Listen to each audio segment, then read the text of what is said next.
Hello les gens, asseyez-vous, on va parler. Megan Thee Stallion est la nouvelle rappeuse à succès, et pourtant elle ne fait pas l'unanimité. Pourquoi Nicki Minaj lui en veut, le clash avec sa meilleure amie, le plagiat de Fashion Nova et sa sincérité remise en cause, c'est maintenant. Jingle.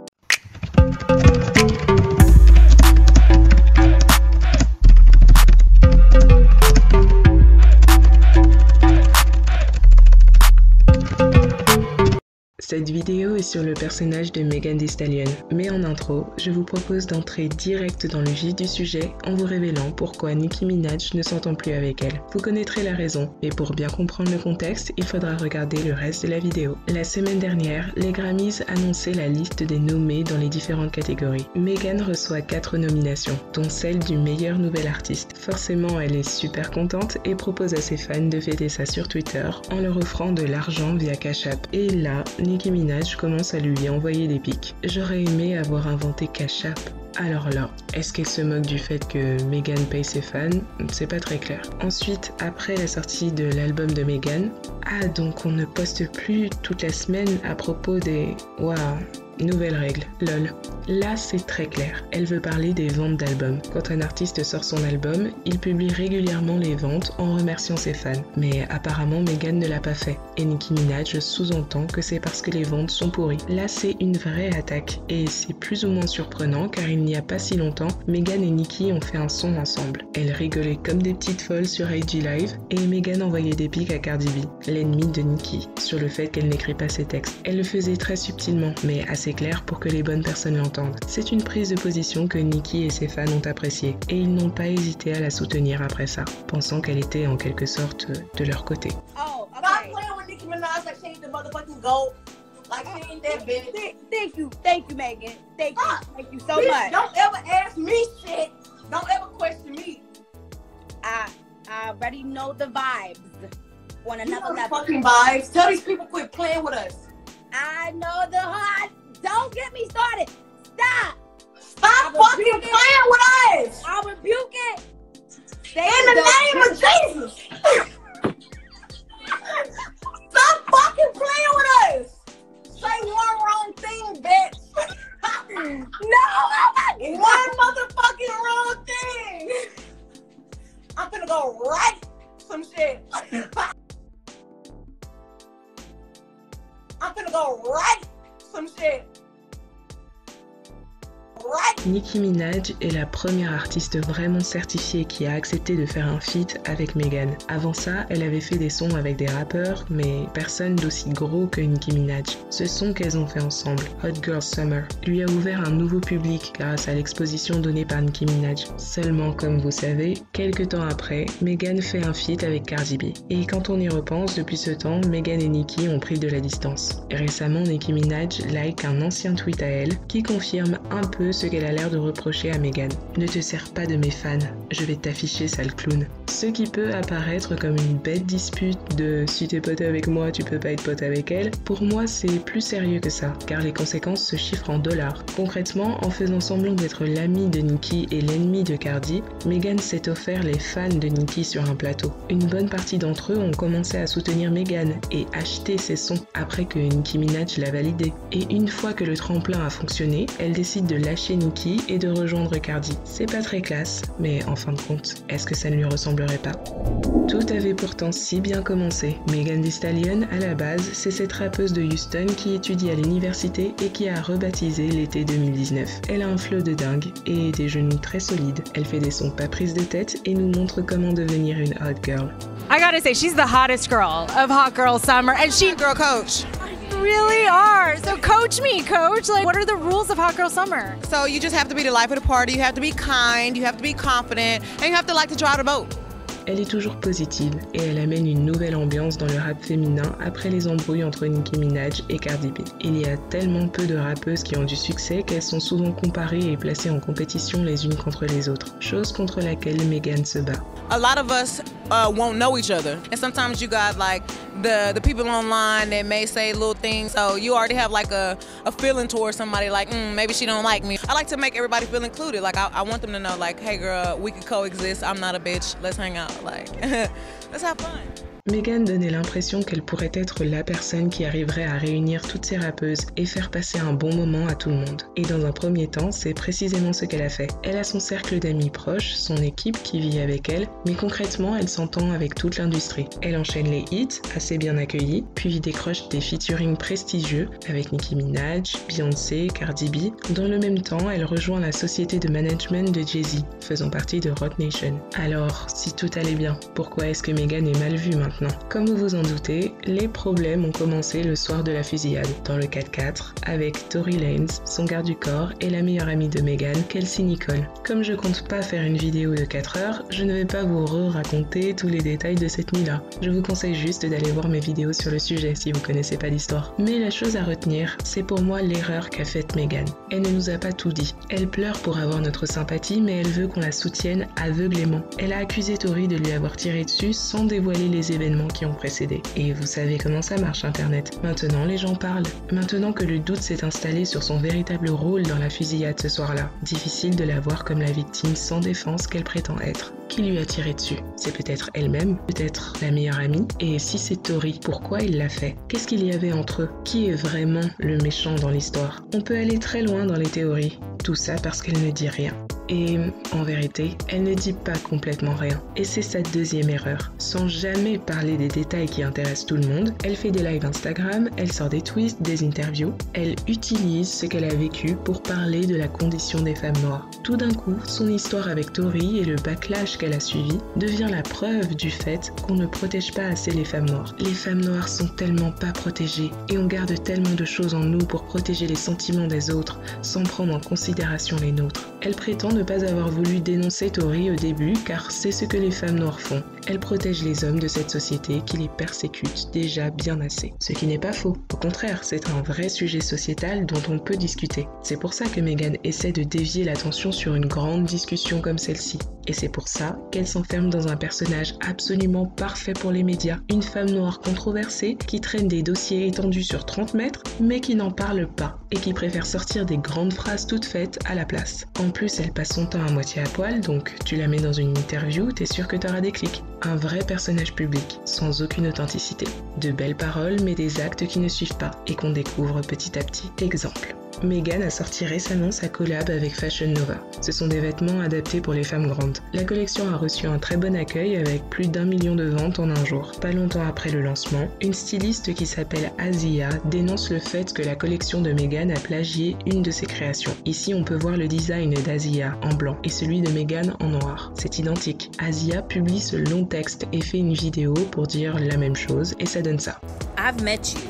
You know my brand. You're aware of my shit. So when you seen that dress, you approved it. And that's the foul part to me because there's this narrative that's like black women, we're the most unprotected and woo, woman empowerment. We have to help each other. But all that shit goes out the window when it comes down to people wanting to get money.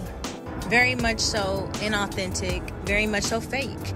And I get me and other designers that have also been, had their stuff stolen, we get the short end of the stick. It's so tired, and I'm really tired of even doing this, but I have to say something and have to speak up because you're not finna disrespect me and think that shit's gonna be okay. Il y a vraiment des marques qui se croient tout permis, et pour le coup, Fashion Nova sont connus pour reprendre les designs d'articles de luxe vus dans les médias et les vendre à un prix et une qualité ridicule. Mais ils ont aussi l'habitude de voler régulièrement les designs des stylistes, souvent noirs. Faut dire ce qui est. Tout le monde le sait, surtout dans l'industrie, donc la réaction de Megan est d'autant plus surprenante et totalement hypocrite. A lot of times people say that they talk to somebody from my team. I don't know what year that was. I don't know who what team. What are you talking about? Like, and a lot of times they don't tell me who they talking to. Like, I'll probably never hear you. It's been a dress that has been done a lot, like over the years. So I feel bad that, people's initial reaction would be to just come at me like, oh, you a black woman, you stealing from black women. Right. I'm like, damn, hold on, sis, because, I don't know you. Like, it's a way to come at people. Like, because if it would have been a real misunderstanding, I would have never had a problem saying, oh, I'm sorry, sis. I would have had to check my stylist. Like, don't do that. That's not right. and then I would have had the dress taken down, whatever the money made from the dress, I would have gave the money to the girl if that was really something that she felt like was stolen from her. But I don't feel like that was anything that was stolen.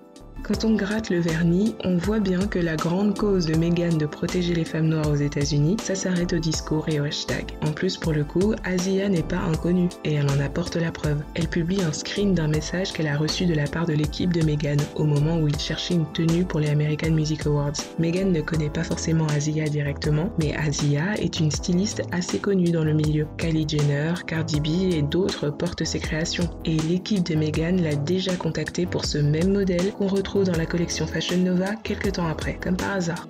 Pendant que l'intégrité de Meghan est remise en cause, c'est aussi sa place sur l'avant-scène du hip-hop qui est questionnée. Je trouve qu'on ne peut pas nier que Meghan est talentueuse, et j'avais personnellement de gros espoirs concernant le rap féminin quand je l'ai vue débarquer. Mais comme je vous ai dit, Meghan c'est devenue la nouvelle artiste des médias. En plus de ça, elle est managée par Jay-Z. Tout ça pour dire qu'elle est énormément poussée en avant. J'ai le sentiment qu'on essaie de nous la faire manger de force, et elle est inattaquable pour les médias mainstream américains, car ils prendraient le risque de se faire taxer de misogynie ou de racisme par les temps qui courent. Donc, presque sans surprise, elle rafle toutes les récompenses. Meilleur artiste rap au BET Awards et artiste de l'année au BET Hip Hop Awards, rappeur de l'année d'après JQ, meilleur duo avec Cardi au American Music Awards et la goutte d'eau, 4 nominations aux Grammys. Ok, il y a 3 nominations qui sont pour le remix de Savage avec Beyoncé, mais quand même, elle est nommée comme meilleure nouvelle artiste. Pourquoi les gens ragent, ou même doutent carrément de sa légitimité?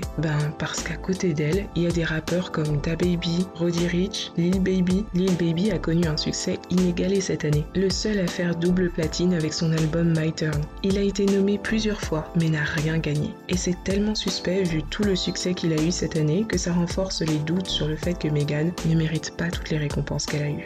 Maintenant, la partie sombre de Meghan, c'est comment elle traite ses amis. Il faut savoir que Meghan est entrée dans le rap grâce à sa mère. Elles étaient fusionnelles et c'est sa mère qui la manageait. Elle est morte, un peu avant qu'elle ne perce. Son père était déjà mort depuis longtemps. Désormais, elle n'a plus que sa grand-mère comme famille proche. C'est pour ça que ses amis sont très présents dans sa vie. Elle habite dans une maison à Los Angeles avec toute sa clique, dont la fameuse meilleure amie, Kelsey Nicole. En l'espace de quelques mois, depuis le soir de la fusillade, Meghan s'est brouillée avec 2 de ses amis proches. Kelsey Nicole, mais également son coiffeur, EJ. Il y a quelques temps, EJ annonce d'un coup qu'il arrête de travailler avec Meghan. Il donne des raisons vagues, mais parle déjà de vouloir se concentrer sur le développement de sa carrière, car certaines personnes s'imaginent que vous n'avez pas de projet perso tant que vous êtes à leur service, et elles attendent que vous les fassiez passer toujours avant vous-même. C'est bizarre qu'il ait un tel discours, et bien sûr, on a direct soupçonné une embrouille avec Meghan, mais il n'a jamais rien confirmé. Quelques semaines après, on arrive à l'anniversaire de Cardi B. EJ était présent car il s'occupe maintenant de Teyana Taylor. Bref, Meghan aussi était là,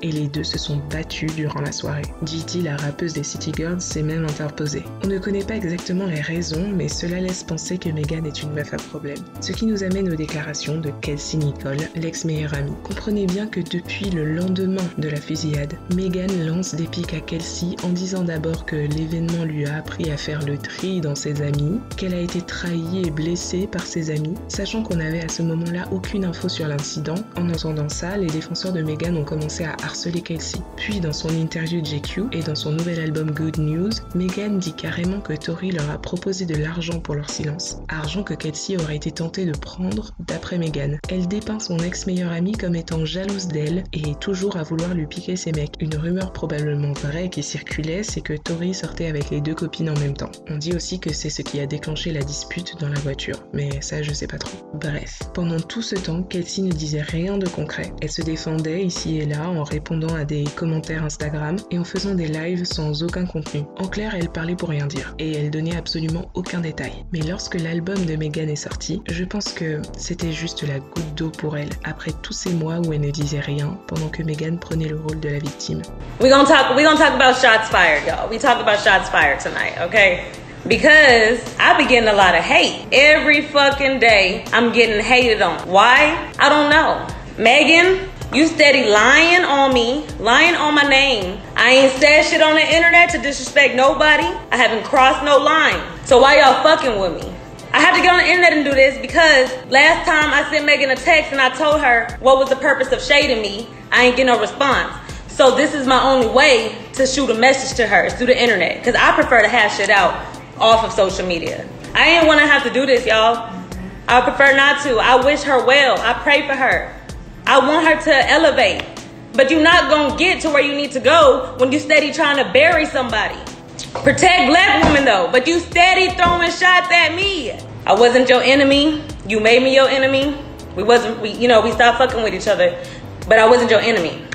I mean, the truth is, in your song, I think you said, I want the niggas, I don't know what the fuck. I want the niggas you got or some shit. We all know that I ain't never wanted none of your niggas. It was really, your ass was fucking with a nigga behind my back that I was on first. And that ain't right, because you supposed to be my best friend. And I don't want to go back and forth on the internet. I don't want I don't care whatever you think you got on me. Expose the shit. Because there's nothing that you can expose that I won't hold myself accountable for. Accountability. You need to learn how to hold yourself accountable for shit. Ok, donc en fait c'est Kelsey qui sortait avec Tory avant Megan. Intéressant. Comme elle dit, sa réponse est vite arrivée. Elle poste un son, et oui, un diss track, dans lequel elle balance en quelque sorte le vrai visage de Megan. Forcément, elle ne raconte pas les détails de la fusillade. Ce serait trop beau. Et puis il y a un procès en cours, hein. Elle a sans doute juste pas le droit. Par contre, elle révèle d'autres éléments. Pour être une top célébrité, tu te forces trop. D'où je sors cet argent? Meuf, tu savais que je gérais mes business. Vu la façon dont elle a traité 1501, j'aurais dû savoir que je pouvais pas lui faire confiance. Protéger les femmes noires, hein. Mais tu m'envoies des menaces. Putain, je pensais qu'on pouvait compter sur toi. Maintenant, la blague est sur moi. Putain, je voulais pas devoir faire ça. Mais tu continues de lancer des pics. Ils m'ont dit que si je parlais, une sextape pourrait sortir. Bon, déjà, Kelsey confirme que Megan a tort dans son litige avec son label 1501. C'est une très longue histoire, mais encore une preuve que Megan est un peu malhonnête. Lorsqu'elle a été approchée par le label de Jay-Z, Megan a voulu se séparer de son label d'origine. Label indépendant qu'il a découverte et qui a cru en elle et qui a énormément investi pour lancer sa carrière. Megan est actuellement en procès avec eux pour être libérée de son contrat. Et clairement, le label l'a très mauvaise car Megan veut partir au moment où son succès arrive et qu'il est temps d'avoir un retour sur investissement. Bref. Le pire, c'est, comme vous venez d'entendre, apparemment Megan et son équipe auraient fait du chantage à Kelsey qu'elle se taise après la fusillade sous peine qu'il balance une sextape d'elle. Et c'est pour ça que Kelsey ne parlait pas pendant tout ce temps. Qui d'autre que la meilleure amie de Kelsey aurait pu être au courant de sa sextape? Si vraiment elle a participé à un tel chantage, cela montre vraiment le genre d'amie que Megan est capable d'être. Et bien sûr, il y a aussi la phrase que Kelsey lance à la fin de sa chanson. Tu traînes avec tous les gens sur qui tu parles mal. Ce qui appuie la théorie selon laquelle Megan est juste une hypocrite en fait. Une opportuniste qui force pour percer dans l'industrie. Et si ça veut dire s'afficher avec des gens pour un temps, prendre les bénéfices puis aller voir leurs ennemis et faire pareil, alors ça la dérange pas. Elle n'a pas vraiment de loyauté envers personne. Que ce soit ses amis, son équipe, ses mecs, mais ça elle ne s'en cache pas, son label, ses relations professionnelles, dès lors qu'une relation ne lui profite plus, elle est capable de l'enterrer vivante. Et c'est ce qu'elle a fait à plusieurs reprises. Vous avez remarqué l'aller-retour qu'elle nous a fait entre Jordyn Woods et Kylie Jenner? À la base, elle est pote avec Jordyn. Ensuite, pendant la période du tournage de WAP, elle s'affiche avec Kylie Jenner, sans pression. Puis comme elle voit qu'avec Kylie ça matche pas, elle retourne avec Jordyn et l'invite sur le clip de Body. Bref, c'est toujours des moves comme ça qui montrent que sa loyauté n'est qu'envers elle-même. Dites-moi en commentaire ce que vous pensez de la vidéo. Je tiens quand même à dire que c'est une vidéo à charge, où je pointe les incohérences de ce personnage qu'est Megan Thee Stallion. J'ai été choquée de découvrir petit à petit, au fil des mois, ses facettes sombres, sachant qu'elle est pour beaucoup le symbole des chansons Good Vibes décorées TikTok, et je trouvais intéressant d'exposer les coulisses. Alors, et vous, choqués ou pas? Allez, on se parle en commentaire.